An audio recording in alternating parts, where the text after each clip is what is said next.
IMF ने real estate sector में tax की चोरी रोकने का मुतालबा कर दिया। हुकूमत ने रियल एस्टेट की गलत मालियत जाहिर करके टैक्स चोरी रोकने के लिए इक़दामात का फैसला कर लिया। हुकूमत की जानिब से रियल एस्टेट रेगुलेटरी अथॉरिटी को फाल करने की तैयारी शुरू कर दी गई। रियल एस्टेट रेगुलेटरी अथॉरिटी का मकसद प्रॉपर्टी के बारे में इक़दामात होगा। अपडेट कर रहे हैं आपको इस हवाले से। IMF ने रियल एस्टेट सेक्टर में टैक्स की चोरी रोकने का मुतालबा कर दिया। हुकूमत ने रियल एस्टेट की गलत मालियत जाहिर करके टैक्स चोरी रोकने के लिए इक़दामात का फैसला कर लिया है। इस बारे में मज़ीद तफसीलात जानेंगे हमारे नुमाइंदे कामरान चौधरी से। कामरान, आगाह कीजिए।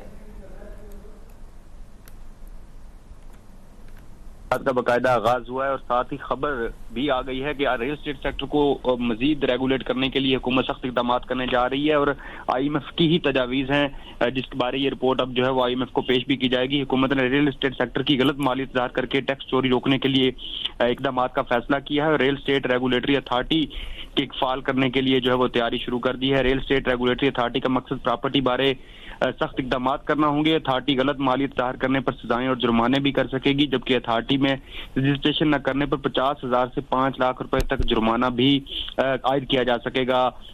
जो रियल एस्टेट सेक्टर से मुतल्लिक अथॉरिटी का क्या अमल में लाया जाएगा, ये 3 साल तक कैद की सजा देने का अख्तियार भी इस रेगुलेटरी अथॉरिटी के पास होगा, जबकि ज़राए के मुताबिक अथॉरिटी गलत मालूमात पर एजेंट का लाइसेंस मंसूख करने के अख्तियारात भी अपने पास रखेगी। अथॉरिटी को गलत मालूमात फराहम करने पर 2 से 5 लाख रुपए जुर्माना हो सकेगा, जबकि रेगुलेटरी अथॉरिटी गलत प्रॉपर्टी ट्रांसफर करने पर 5 से 10 लाख रुपए जुर्माना आयद कर सकेगी।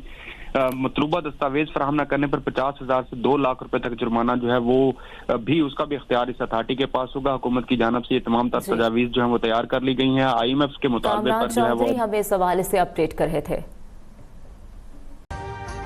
अभी सब्सक्राइब करें ताकि कोई खबर रह न जाए।